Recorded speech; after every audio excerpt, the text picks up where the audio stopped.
para ouvir a palavra, amém? Vocês vão me ouvir rápido hoje, amém? Não tem muito tempo para falar, mas nós não podemos encerrar essa última reunião de 2025 sem partilharmos a palavra do Senhor, amém?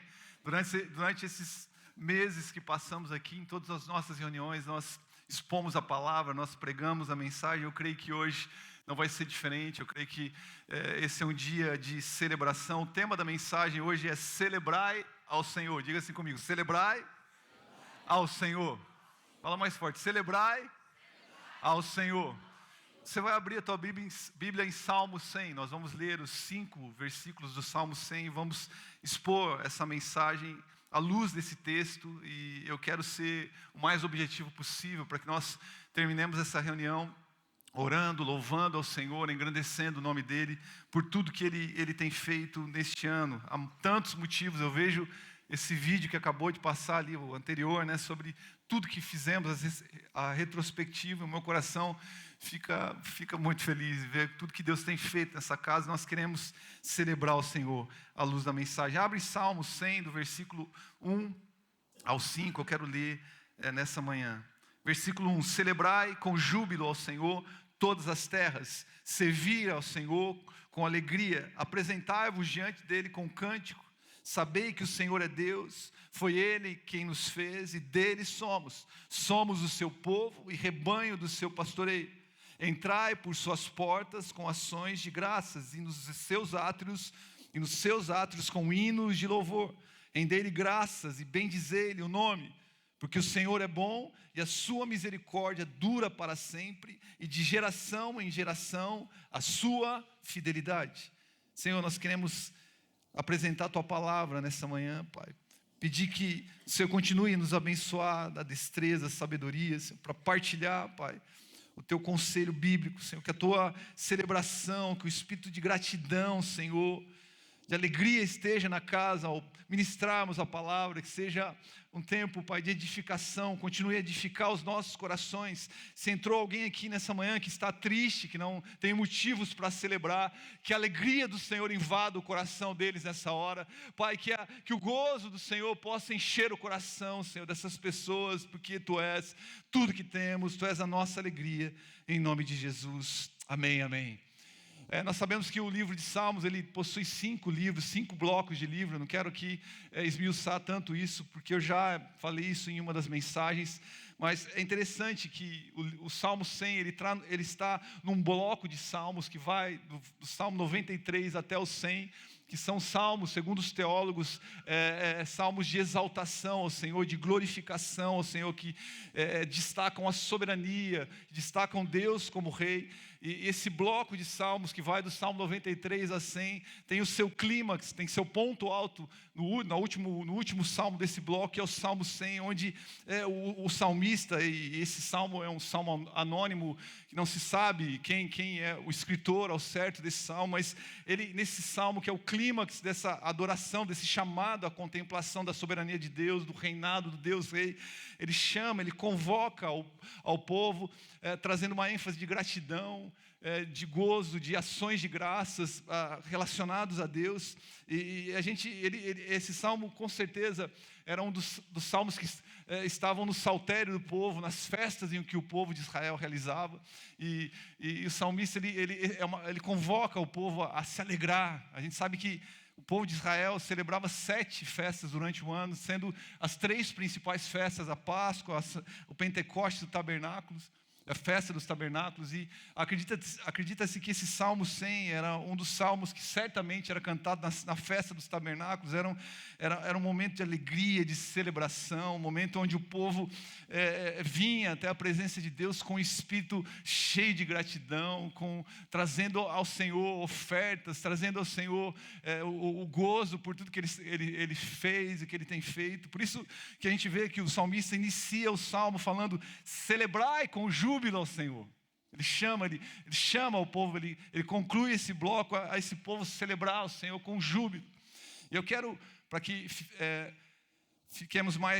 trabalhemos de uma forma mais didática esse salmo, de maior fácil entendimento para aquilo que eu quero trazer, que é celebrar ao Senhor, dividir esse salmo em 2 blocos de estudo, em que no primeiro bloco nós vamos falar como nós celebramos a Jesus, como nós celebramos ao Senhor, que são os versículos 1, 2 e 4, fala assim, como celebramos. E o segundo bloco nós vamos trabalhar por quê, diga assim, por que celebramos? Os versículos 3 e 5. E eu quero começar a traçar essa caminhada com vocês, trazendo aqui alguns motivos, porque como celebramos ao Senhor, de que maneira nós celebramos ao Senhor. E eu tenho certeza que nós temos muitos motivos para celebrar o Senhor, amém? Não temos, meus irmãos? Se eu pudesse passar o microfone aqui nessa manhã para você falar para mim, para você trazer motivos de celebração, tenho certeza que você traria muitos motivos. E o primeiro como celebrar ao Senhor nesse salmo está, diga assim comigo, com júbilo. Com júbilo. Ele inicia dizendo, o salmista diz, celebrai com júbilo ao Senhor todas as terras. E outras versões dizem, celebrai com júbilo todas as nações, todos os habitantes. Por isso o Salmo 100 também é considerado um salmo missionário. Porque, naturalmente falando, nós ainda não conseguimos olhar para o lado e ver todas as nações cantando, todas as nações celebrando, todos os povos ainda não celebram o Senhor, mas o salmista já está a mencionar e apontar o desejo que Deus tem de ver todas as tribos, todas as nações celebrando o nome dEle. Portanto, esse também é um salmo missionário, é um salmo que convoca e que nos impulsiona como povo de Deus a sairmos, pregarmos o Evangelho, para que um dia todos os povos cantem com júbilo ao Senhor. Mas é interessante que essa palavra júbilo, ela no hebraico, eu não sei como se pronuncia, mas ao ler como se escreve, ruá, significa também um grito de guerra. Um grito, um sinal de triunfo sobre os inimigos. É uma expressão também que é usada em alguns contextos de forma profética, como um grito profético. Um grito que antecede a vitória. A gente vai encontrar essa menção e essa referência ali, no momento em que Josué está à porta de entrar na terra prometida, de entrar e conquistar a primeira cidade, que seria a cidade de Jericó. Ele atravessa o Jordão, ele está ali à frente daquela grande cidade, daquela grande muralha, e ele Deus convoca Josué e o conclama a convocar o povo a rodear a cidade por 7 vezes, 7 dias. Deu 7 dias em que esse povo rodearia a cidade. No 7º dia, o povo teria que dar 7 voltas ao redor daquela muralha. Eu quero que você comece a imaginar isso. Parece um pouco engraçado e diferente, mas a sabedoria de Deus é loucura para os homens. E a palavra fala que no 7º dia, depois de 7 voltas, em que nessas 7 voltas teriam ali sempre na frente do povo a arca do Senhor, a arca da aliança, representando a arca do Senhor na frente do povo. 7 tocadores de trombetas, 7 sacerdotes, eles estariam ali na frente da muralha. E a ordem de Deus é que no momento exato a trombeta tocasse e o povo desse um brado, um grito ao Senhor. Essa era a ordem. Em Josué, capítulo 6, versículo 20, isso acontece, o sinal é dado, a trombeta é tocada e o ruá é dado ao Senhor. Antes mesmo da muralha cair, um grito é dado, como um ato profético, porque a palavra ruá significa um grito de vitória, mas não havia vitória, não havia muralhas caídas. Então foi um grito profético. A palavra fala que depois daquele grande júbilo, daquele grande grito, as muralhas começam a cair. Você começa a imaginar isso, você consegue imaginar isso? O grito do povo de Deus, o ruá do povo de Deus começa a fazer uma muralha desmoronar, aquela cidade é invadida. Uma manifestação profética de profunda fé. Talvez no meio daquele povo, para gritar, como nós vamos derrubar uma muralha com um grito? Mas esse foi um grito profético de júbilo. Como celebrar antes da vitória? Como que a gente consegue celebrar antes da vitória? Às vezes a gente vem para a reunião, como cantar com júbilo? Só canta com júbilo quem sabe que caminha com aquele que é mais que vencedor. Só canta com júbilo quem tem a convicção de que não depende da vitória, porque já tem o vencedor a habitar dentro dele. Isso é ser mais do que vencedores. Ali em Romanos capítulo 8, versículo 37, fala que em Cristo nós somos mais que vencedores. Ou seja, não é sobre ter aquela posição, ou ter aquele bem, ter aquele produto nas nossas mãos. Não é sobre possuir coisas. É sobre estar plenamente convicto de que você está com o vencedor, quer nos dias maus, quer nos dias bons. Jesus está com você, o vencedor dos vencedores, o Rei dos reis habita em você. Quem tem essa convicção sabe que é mais que vencedor. E canta com júbilo. Canta com júbilo, com alegria. Cantem com júbilo, com a certeza de que vocês estão com aquele que é mais que vencedor. Uma igreja que celebra ao Senhor, canta com júbilo. Nos dias bons e nos dias maus, há um canto de júbilo nos nossos lábios. Esse primeiro como. O salmista fala também que nós devemos cantar, celebrar o Senhor com alegria. E aqui a palavra alegria é um pouco diferente de júbilo, porque júbilo é um ato, é um momento, é uma explosão de alegria que acontece em alguns momentos, por uma euforia. A gente viu de forma profética, ou em alguns momentos na Bíblia, a palavra júbilo vai aparecer depois de uma vitória também, um grito. Mas a perspectiva da palavra alegria aqui, a palavra diz, versículo 2, servir ao Senhor com alegria. A palavra alegria aqui dá a ideia de um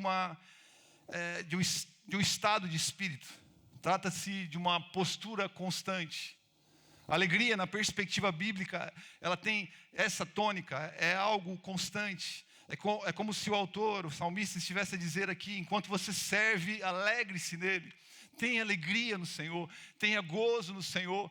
Davi disse em Salmo 122, versículo 1, alegrei-me quando me disseram, vamos à casa do Senhor. Eu tenho prazer de servir ao Senhor, eu tenho prazer de estar diante da presença dEle, porque a palavra servir aqui também dá a ideia de cultuar, o cultuar ao Senhor. Eu tenho prazer de cultuar ao Senhor, eu fico alegre quando eu entro na minha viatura para vir na igreja no domingo, alegria no meu coração, há gozo.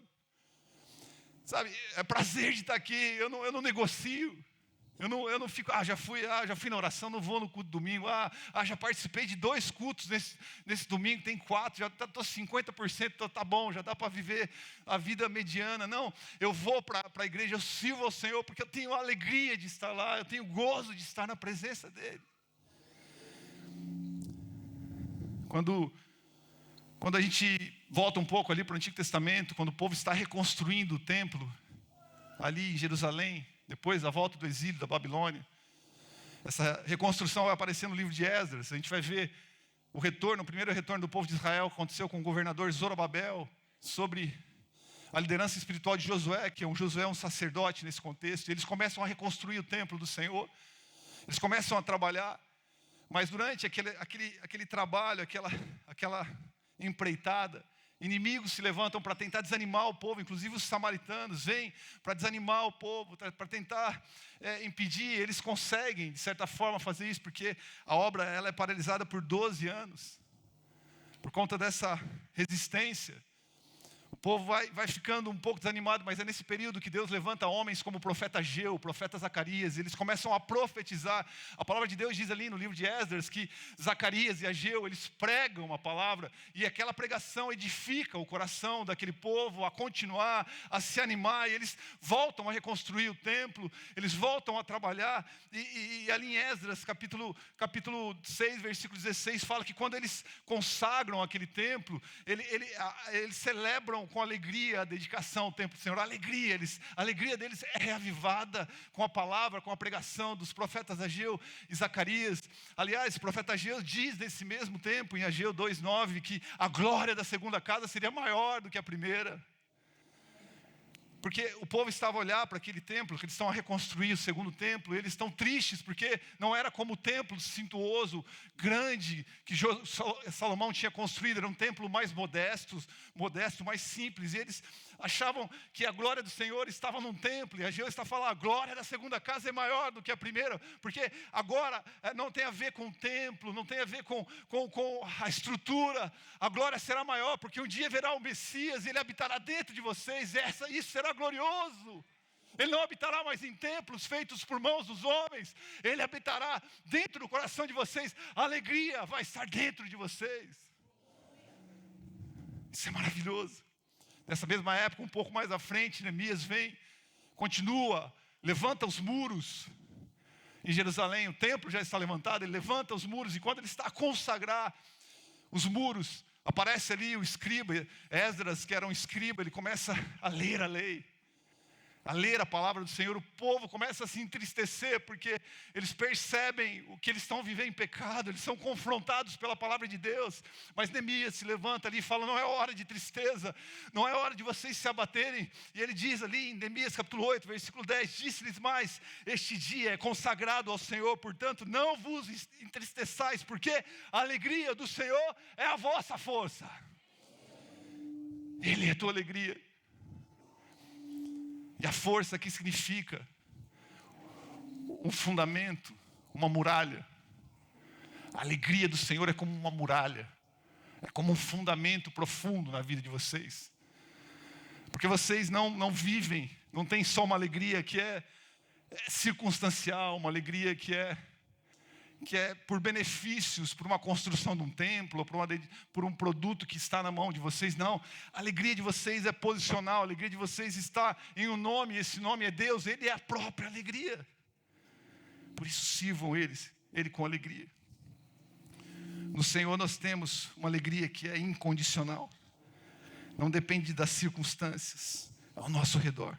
Eu posso dizer que eu tenho visto essa alegria na vida de muitos irmãos a servir essa casa. A gente vê irmãos entrando e saindo desse auditório com alegria, com prazer. A gente vê irmãos acordando muito cedo hoje. Já tiveram irmãos a chegar aqui 8 horas da manhã para cuidar do som, para cuidar do louvor, para louvar o Senhor. Irmãos que estão a preparar as lembrancinhas que estão ali atrás para as crianças. Irmãos que estão lá fora agora a cuidar da viatura. A gente vê alegria. Eu não sei se vocês percebem isso quando vocês entram aqui nesse auditório, quando vocês entram pela recepção. As pessoas que cumprimentam vocês têm cumprimentado com um sorriso, com uma alegria, meus irmãos? Sim ou não? É a alegria do Senhor, é a alegria de estar na casa de Deus. É a alegria de abraçar os irmãos. É maravilhoso. Eu amo a casa de Deus, meus irmãos. Eu amo a casa de Deus. O salmista continua. Salmo 100, 2 e 4. Apresentai-vos diante dele com cântico. Entrai por suas portas com ações de graças. E nos seus átrios com hinos de louvor.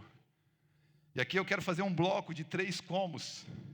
Porque aqui ele está a convocar esse povo, está a nos convocar nessa manhã a expressarmos a nossa celebração, a nossa gratidão por meio de canções, por meio do louvor, por meio de uma adoração que extrapola o simples ato de estar na casa de Deus, que vai além, que faz com que você levante as mãos, faz com que você abra a tua boca, faz com que você salte do chão e louve ao Senhor, porque Ele fala, diga assim comigo, com cânticos, vamos lá de novo, com cânticos, com ações de graças, com hinos de louvor.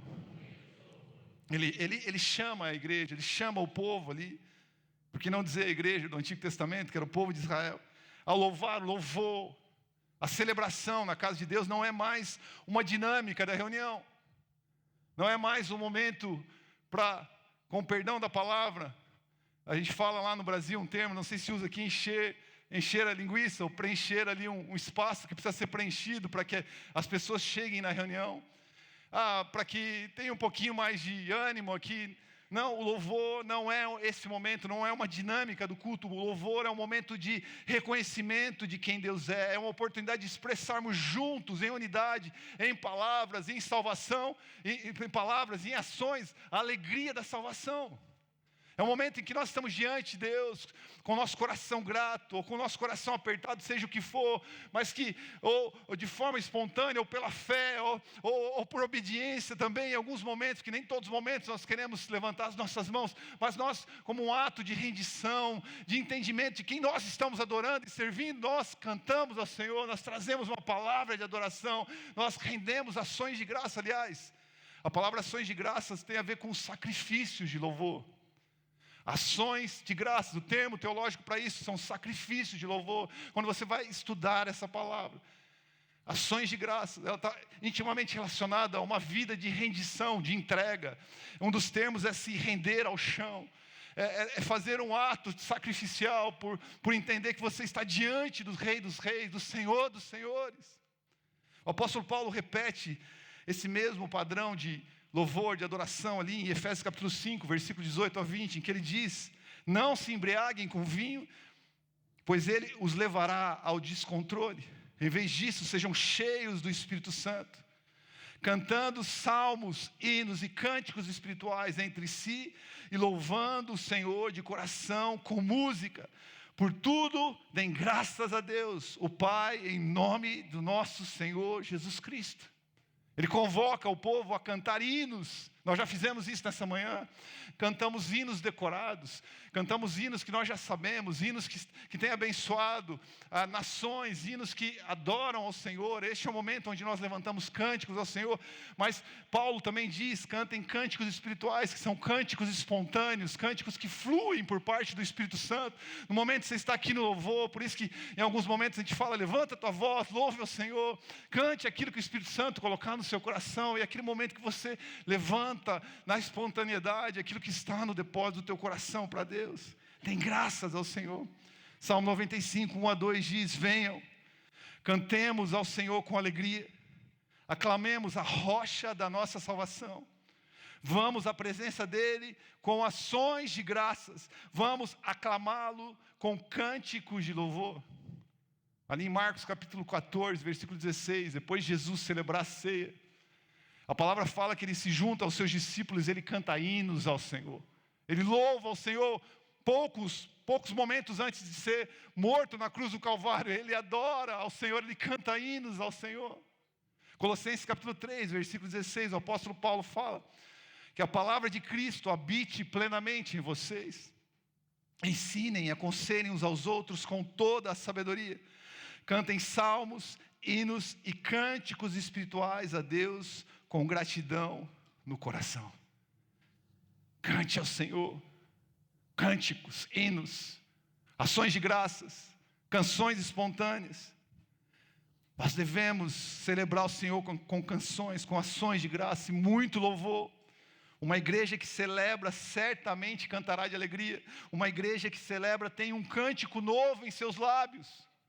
Em tempo e fora de tempo, haverá uma canção nos seus lábios. Eu amo o que o profeta Abacuque diz em Abacuque capítulo 3, eu não coloquei esse texto aí porque não tive tempo, mas ele fala: mesmo que a figueira não floresça, Abacuque 3,17, nem haja fruto na videira, mesmo que a safra de azeitonas decepcione, e os campos não produzam alimento, mesmo que não haja ovelhas no curral, nem bois nos estábulos, ainda assim exultarei no Senhor e me alegrarei no Deus da minha salvação. Amém? Você pode aplaudir a Jesus por isso? Glória a Deus.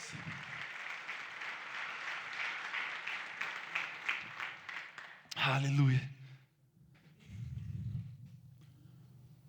E o sexto como o salmista está no versículo 4: bendizei-lhe o nome. Bendizei-lhe o nome.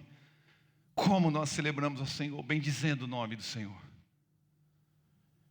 Eu e você, nós precisamos nos lembrar aqui do poder, que há poder no nome do nosso Senhor.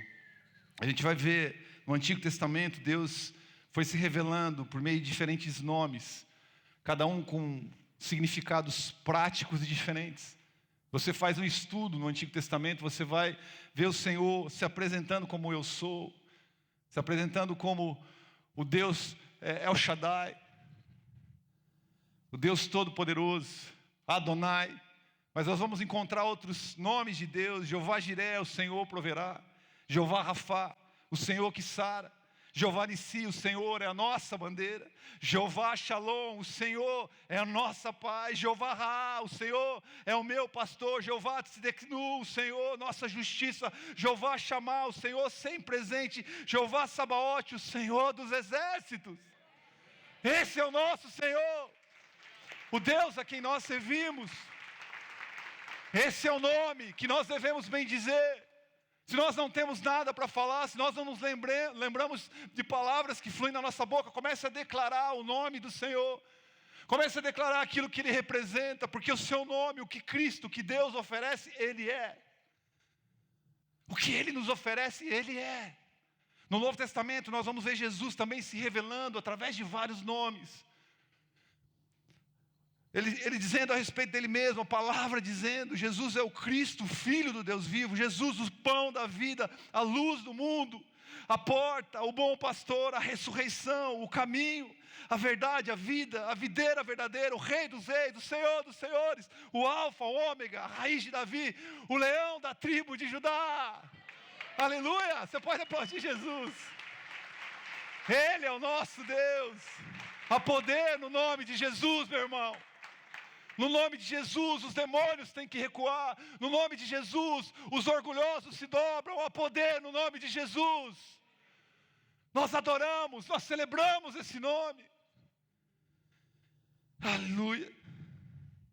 No segundo bloco, e indo para a parte final, já para encerramento da mensagem, o salmista traz alguns porquês de nós celebrarmos ao Senhor. A como e a porquê. Alguns porquês que ele traz nos versículos 3 e 5. Versículo 3 diz: sabei que o Senhor é Deus, foi Ele quem nos fez, e dele somos o seu povo e rebanho do seu pastoreio. Porque o Senhor é bom, a sua misericórdia dura para sempre, e de geração em geração a sua fidelidade. A primeira razão é porque o Senhor é Deus. A primeira razão de nós celebrarmos ao Senhor é porque Ele é Deus. Ele é o único Deus, Ele é o único e suficiente Deus. Não há outros deuses, não há outros seres nessa terra que podem fazer o que Ele pode. Não há nada que se compare nos céus, na terra e debaixo da terra. Ele tem toda a autoridade, Ele é onisciente, Ele é onipresente, Ele é onipotente. Ele é o Adonai. É isso que a palavra diz, é isso que o salmista usa no versículo 3. Sabei que o Senhor é Deus. Ele usa duas palavras. Sabei que Jeová, uma palavra que não era sequer nem podia ser pronunciada pelos escribas. Quando escrita pelos escribas na Bíblia, eles trocavam a caneta por uma caneta de ouro, para escrever esse nome sagrado, o nome do único Deus, que significa o nome próprio do único Deus. Ele fala: sabei que Jeová é Elohim, que significa o verdadeiro Deus, o Deus poderoso, o Deus de todo o poder. Ele olha para aquele povo, ele conclama aquele povo a celebrar o único e verdadeiro Deus que tem todo o poder. É interessante quando nós voltamos para Deuteronômio capítulo 6, quando Moisés está ali, o povo pronto, apto para entrar na terra prometida. É a segunda geração que vai fazer isso. Ele reúne, e Deuteronômio é a repetição da lei, é o livro da repetição da lei. Ele começa a trazer algumas recomendações para aquele povo. Ele começa a chamar aquele povo à obediência à palavra, e ele exorta aquele povo a transmitir a fé às futuras gerações.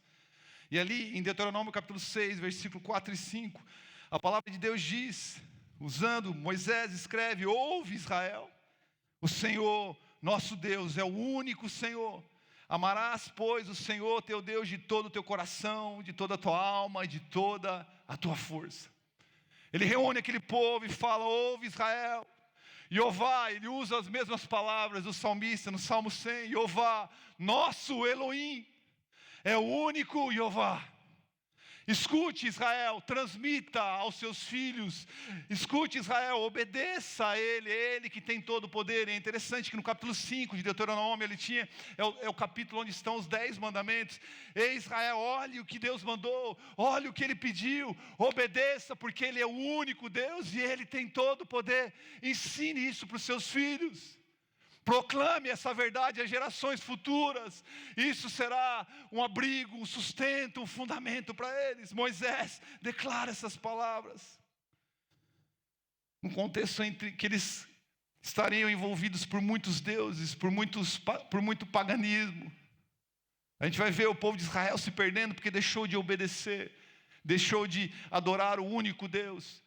Começou a adorar outros deuses, começou a adorar outras coisas, começou a adorar pessoas, começou a colocar outras coisas na frente do próprio Deus, mas o chamado do povo de Deus, daqueles que celebram, daqueles que entendem a autoridade de Deus, é que eles celebrem um único Deus, que eles adorem um único Deus, Jeová, Elohim, o único e verdadeiro Deus.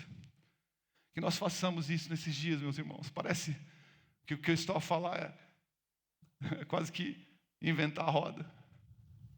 Mas nós precisamos falar até o óbvio nesses dias. Porque muitas igrejas têm se perdido no caminho da construção da casa de Deus, adorando templos, adorando homens, adorando bandas, adorando pastores, adorando líderes, adorando recursos, adorando seguidores. Tem se perdido em declarar e render toda a glória ao Senhor. Por isso que todas as vezes quando nós recebemos um elogio, quando nós recebemos algo da parte das pessoas, nós temos que logo lançar para Deus: nada é nosso, tudo é dele. Nós levantamos hoje porque o único e suficiente Senhor nos deu vida e nós podemos estar aqui. A Ele a glória, o louvor, que nós não percamos essa essência de entendermos que Ele é o único Deus, ao único que é digno de receber a honra e a glória, a força e o poder. Ao Rei eterno, imortal, invisível, mais real, ao único ministramos louvor. Eu amo essa canção, nós cantamos hoje de manhã. A segunda razão é porque foi Ele quem nos fez. Versículo 3 fala isso, foi Ele quem nos fez. O salmista aponta para a nossa origem, que é um Criador de todas as coisas. Nós não somos frutos do evolucionismo. Nós não somos frutos de uma explosão. Nós não somos a evolução de um macaco. Deus nos criou. Se nós cremos na palavra de Deus, é nisso que nós vamos colocar a nossa fé. Se houve um macaco, quem fez o macaco? Se houve uma explosão, quem fez a explosão? Ah, é uma energia. Quem é a energia? Ah, é um ser superior. Quem é o ser superior? Nós proclamamos nessa hora e nós declaramos: é o Senhor quem nos fez, Ele é o nosso Criador. A palavra nos diz isso.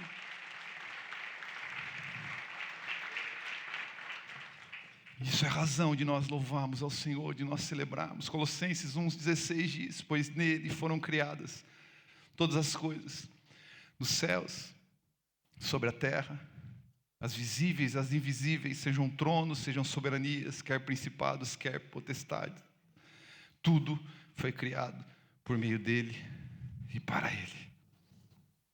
Ele nos fez. A terceira razão é porque dele somos.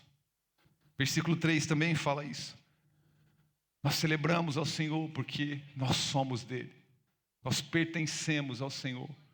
Nós estamos nele. Tudo nasce a partir dele. Quando nós lemos João capítulo 15, Jesus, a gente vai ver Jesus mencionando pelo menos 12 vezes a importância de nós permanecermos nele, de nós estarmos nele. Jesus, eu queria ter trazido, mas com tanta informação hoje eu não consegui trazer um ramo, um galho de uma planta. Eu queria ter trazido isso. Mas Jesus, em João 15, ele usa essa figura da videira e dos ramos. Ele fala que o Pai é o agricultor e que Ele é a videira. E nós somos os ramos. E Jesus diz em João 15 que se nós permanecermos ligados a Ele, nós daremos muitos frutos. Aliás, a gente não consegue ver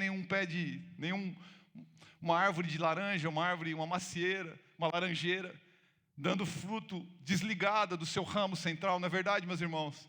Ninguém vê aí um galho solto caído no chão, produzindo frutos longe da sua raiz, da sua matriz. E Jesus usa essa figura para falar que nele nós damos muitos frutos. E nós vamos encontrar essa menção, a menção da palavra em Cristo.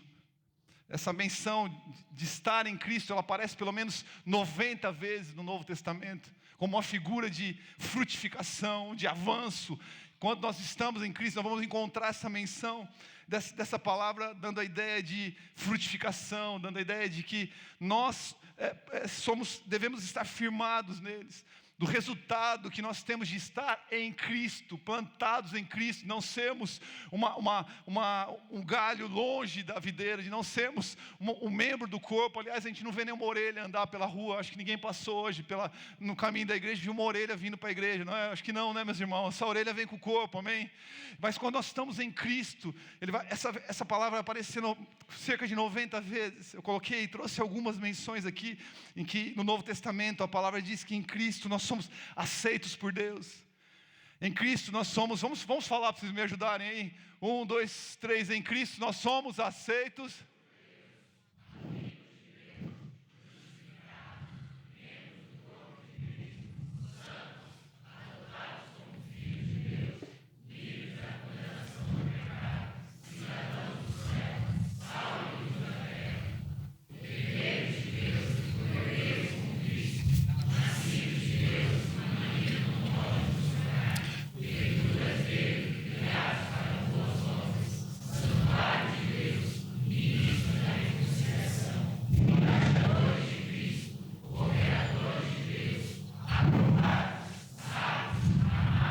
Amém.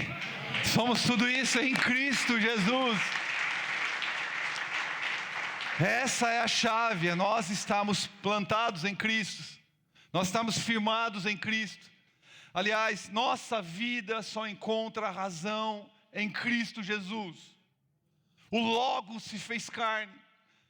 A carta de João se inicia com esse termo, e o verbo se fez carne. A palavra é Logos, o sentido da vida veio tabernacular conosco. Ele é Deus, Emanuel. A terra estava sem sentido, a terra estava perdida em todos os seus caminhos, mas Deus veio habitar em nós por meio de Jesus. Ele, o Logo de Deus, aquele que é a razão, que traz sentido, valor ao nosso caminho, veio tabernacular, e não só isso, morreu por nós.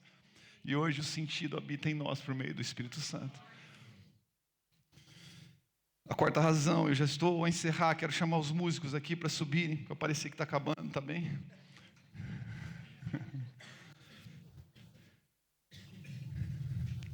Nós celebramos ao Senhor porque somos o seu povo.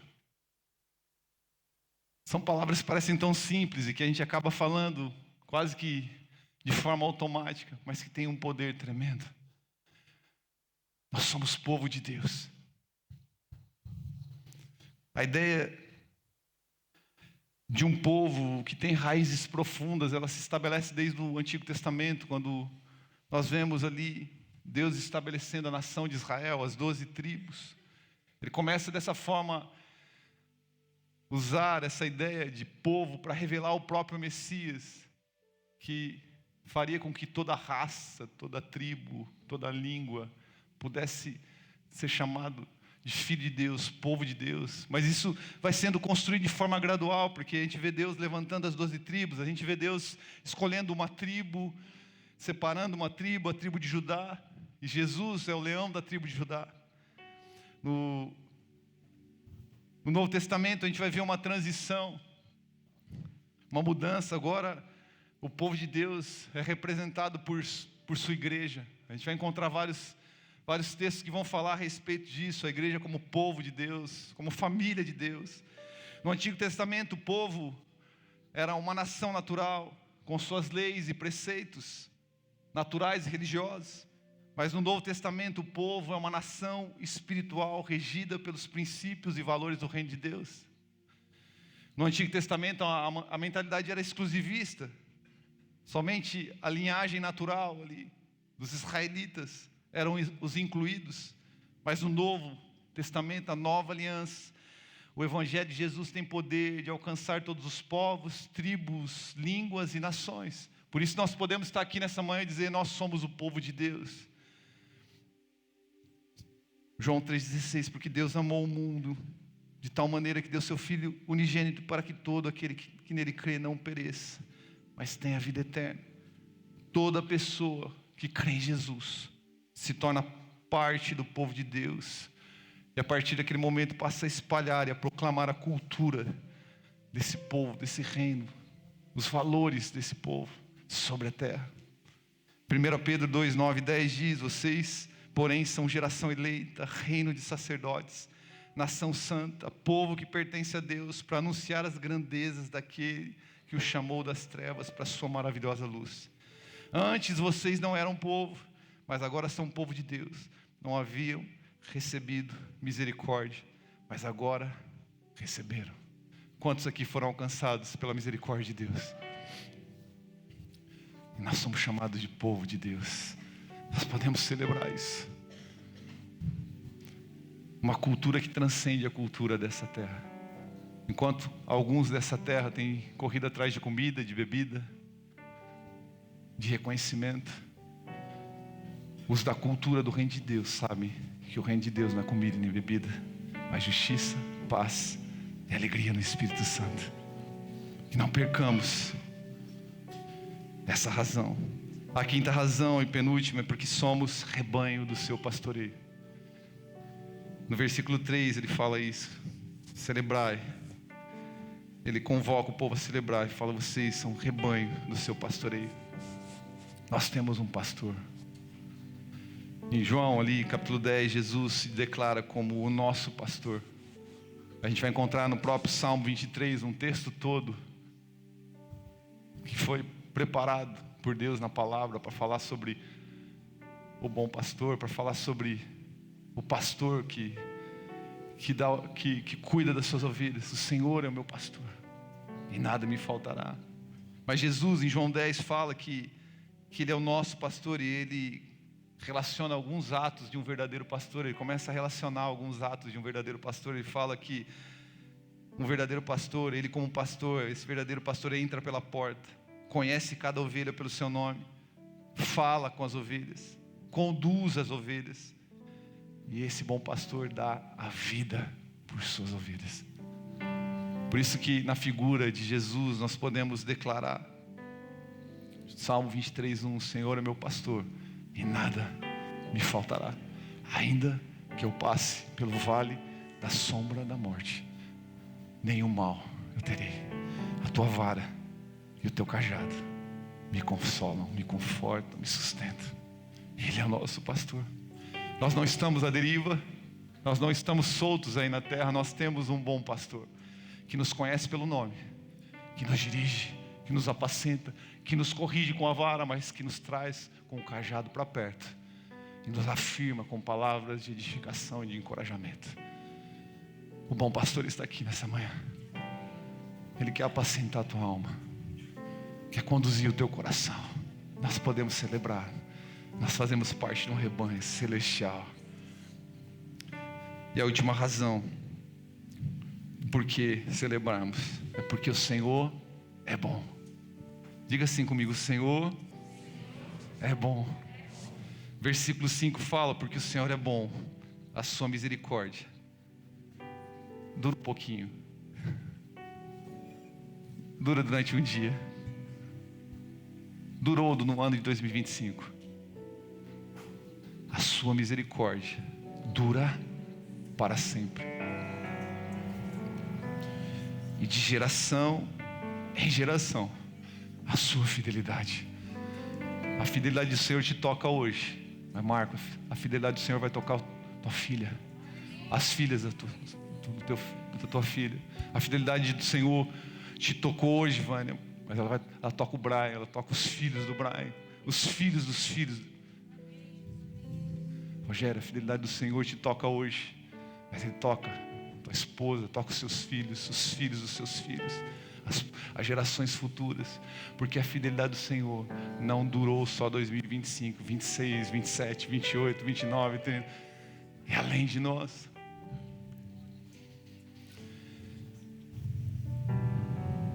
Salmo 34:8: ó, provai e vede que o Senhor é bom, bem-aventurado o homem que nele se refugia. Nós servimos a um Senhor que é bom, e a sua bondade se revela nas nossas vidas por meio da sua misericórdia e da sua fidelidade. A misericórdia do Senhor é aquilo que faz com que Ele se mova em direção ao homem, com que Ele seja o Deus que vem tabernacular com o homem. Nós não precisamos fazer coisas, nós não conquistamos a salvação por atos, por obras, por esforço. Essa salvação foi conquistada por um Deus que veio, decidiu vir e se tornar pecado por nós, porque Ele é um Deus de misericórdia. A palavra de Deus diz que Jesus olhava as multidões quando Ele estava aqui na terra e que Ele tinha compaixão. Como? Ele olhava: eu tenho compaixão desse povo, porque eles são ovelhas sem pastor. E esse bom pastor lhes oferece a vida para que eles tenham um rebanho para pertencer. Isso é misericórdia. A fidelidade de Deus é o que torna o nosso Deus confiável. O que a gente mais procura nas pessoas é fidelidade. Aliás, é o que está em falta em muitas pessoas: integridade, fidelidade, lealdade. Todas essas marcas estão no próprio Deus. É isso que torna a nossa relação com Deus extremamente confiável, crível.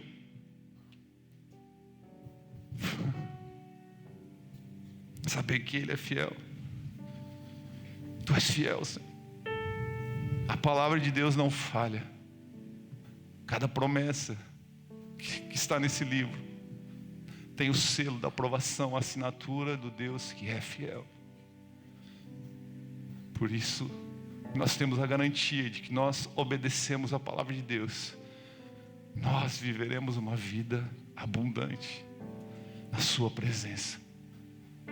Nós teremos tudo que nós precisamos, todos os recursos. E um dos textos mais maravilhosos da palavra de Deus é o último versículo que eu quero ler nessa manhã, onde nós encontramos essas duas palavras juntas e que retratam o caráter de Deus, a misericórdia e a fidelidade. Nos é apresentado por Jeremias, o profeta Jeremias, num desespero da sua alma, uma luta em que ele está vivendo. E nós passamos por lutas, nós passamos por tribulações, mas esse homem, de uma maneira tão poderosa, isso mostra porque ele foi um homem usado por Deus. Diz em Lamentações capítulo 3, versículo 22, ele fala: as misericórdias do Senhor são a causa de não sermos consumidos, porque as suas misericórdias não têm fim, renovam-se cada manhã, grande é a tua fidelidade. Eu queria que você ficasse em pé nessa manhã.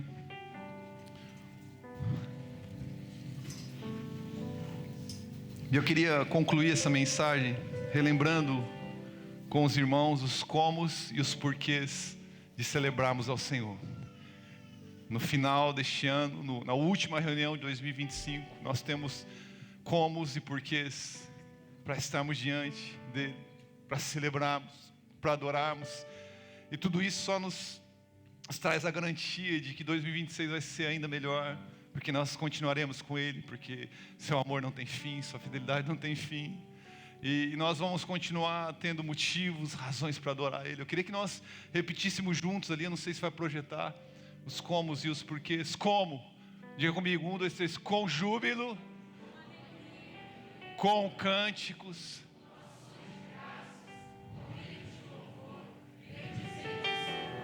por quê? Porque o Senhor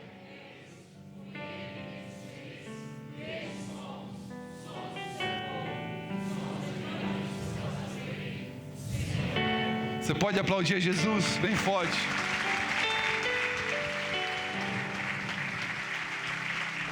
Aplauda bem forte, louvando ao Senhor por esse ano, por tudo que Ele tem feito e Ele fará. Louve ao Senhor. Nós temos, Senhor, motivos para Te louvar, Senhor. Será que a gente pode cantar uma canção? Vamos cantar ao Senhor.